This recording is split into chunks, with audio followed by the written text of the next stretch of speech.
And the match ended Manchester United 0, Manchester City 0 in what was a toothless derby.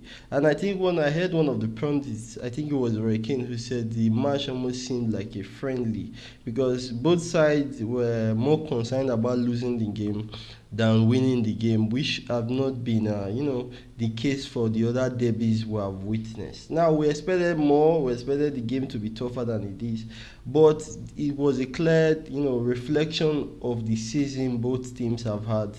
It was a very clear reflection. Man City felt like they were more concerned about losing the game than winning the game because when you see the players they fielded today, there was no Doku or Silvinho. There were a lot of midfielders, so they were, you would understand the idea today was control and which they had more possession of the day.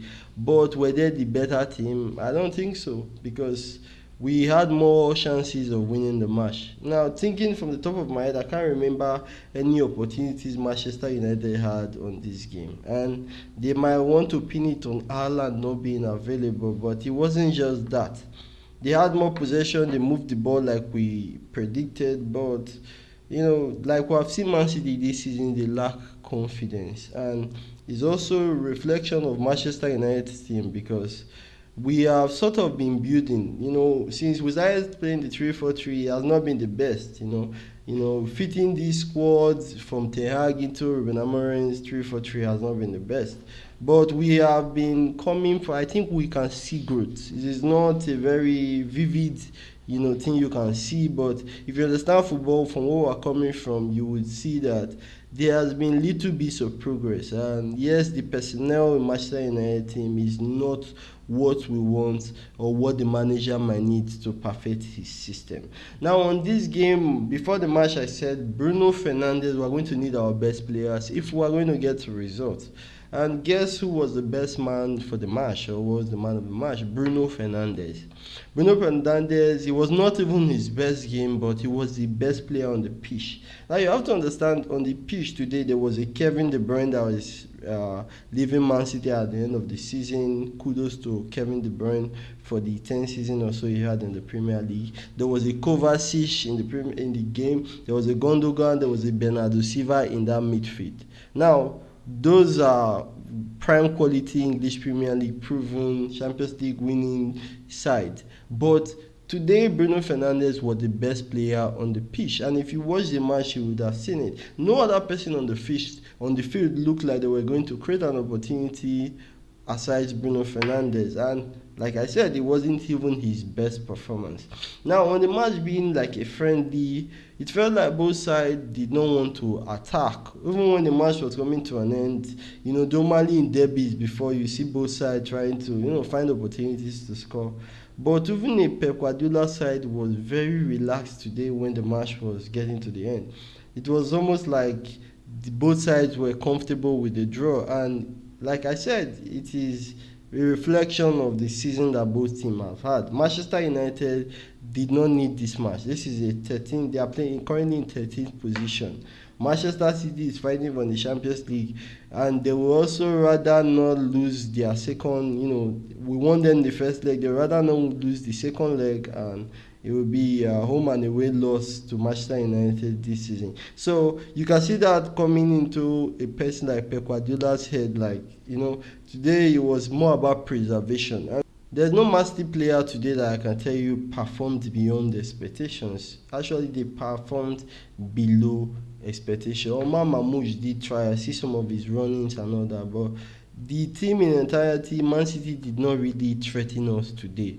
Now, going to Manchester United, on our midfield we had Ugarte and Casemiro. Now, this is not the midfield we were dreaming to have, but it was the one we had. And I think Casemiro, he had, the game is a 50-50 for him. He was not his worst game. I think he was better than a Kovacic today, was better than a Gundogan today, and that is speaking highly of Casemiro. I think Gundogan have had a terrible season since he came back to Man City, and it has been really bad. And I think Bernardo Silva is having a bad season. Now, another one that I saw on the internet were people bashing Patrick Dogo. Like, I understand how some people watch football. I really do. I respect to every football fan out there. But you have to take in something into consideration. When a player signs from a different country and has to move, they are changing both. They are leaving their friends behind. They are leaving the weather. They are going to a different weather conditions. They are going to a different house, different neighbors. A Manchester United, of course, a bigger fan base, a bigger responsibility, bigger expectations. So a player like Dogu being in Manchester United, he hasn't been here for 6 months. You have to understand that he's still getting used to the pitch, he's still getting used to his teammates. And of course, he did not have the brightest game. But overall, you have to understand that Patrick Dogu, the people at Manchester United that scouted this player, they are no fools. They are not bad at their job.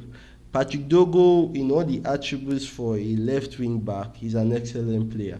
But only the future can tell you. I can't explain it to you because right now, what you see with your eyes, it's almost be like I'm trying to deceive you. But we'll leave that to the future. You are not planning on going anywhere. I'm not planning on going anywhere. We'll see in the future and we'll discuss Patrick Dogo. But I'm telling you, that boy is going to be a special player in the future. I also mentioned before the game that if we're going to win this game, we're going to need our best players, our better players. And Garnacho is one of our better attacking players.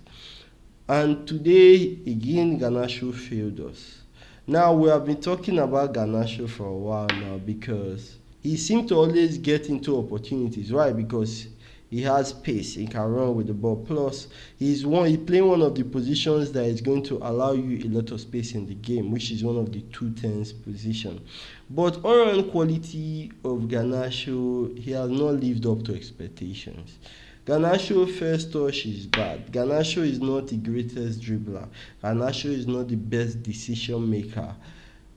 Frankly, I think the only attribute Garnacho has is that he can run at people with the ball. And another thing is, he's not good at decision making. So he's not the kind of dribbler to run at you and know what he wants to do from the top of his head.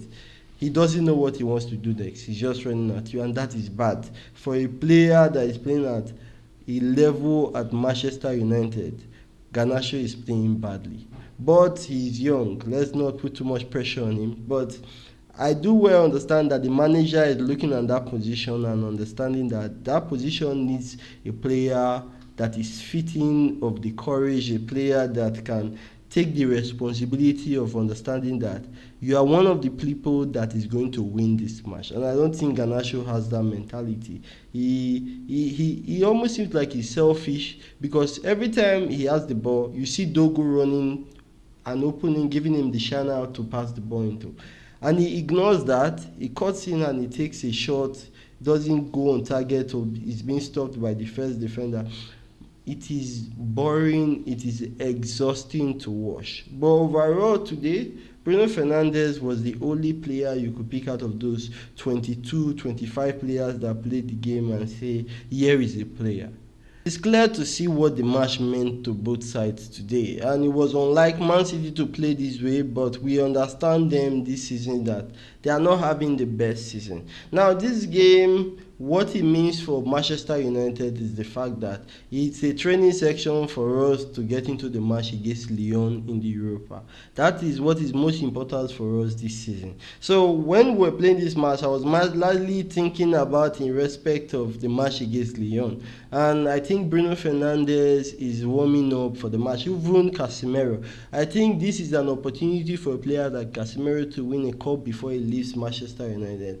And I know a player like Casemiro is going to mean a lot to him. Højlund today did not have the best game. He did not. He was subbed for Zexi. When Zexi came in, he had, I think, 2 opportunities.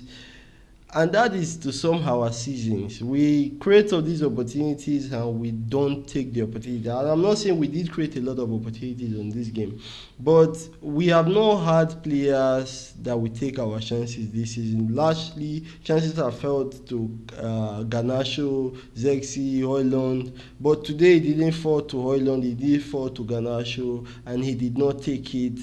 And it brings back the thought that we do need experienced players in these forward positions, or we did need players that want it more, or players that can handle the pressure better. On today's game, my best player was Bruno Fernandes, and I did enjoy Euro on the game because a defender that can hold the ball and move into the midfield with the ball, especially in a game against a tough opponent like Man City, it goes to show you the player he is. Now, Mazarawi also had a fairly decent game. Overall, my best player for the game was Bruno Fernandes. He did good. If we are going to win the game against Lyon, we needed not to lose a game, this kind of game against Man City. We already lost to Nottingham Forest, so coming into this game, it was important we did not lose. Yes, if we would have won the game, I would have been happier, but I understand that it was more important not to lose this game than to win the game, of which now we've had the draw. Going into Lyon, I'm expecting a better performance. Of course, it's a two-legged game. It's also going to be important not to lose the first leg. And second leg, hopefully, we'll win the Europa. Hopefully. We'll have to keep our hopes up and pray that these players, they perform better and we do win that match come against Lyon. You let me know in the comment section who was your favorite player, who's your best player on the day. Thank you for watching. I'll see you on the next video. Bye bye.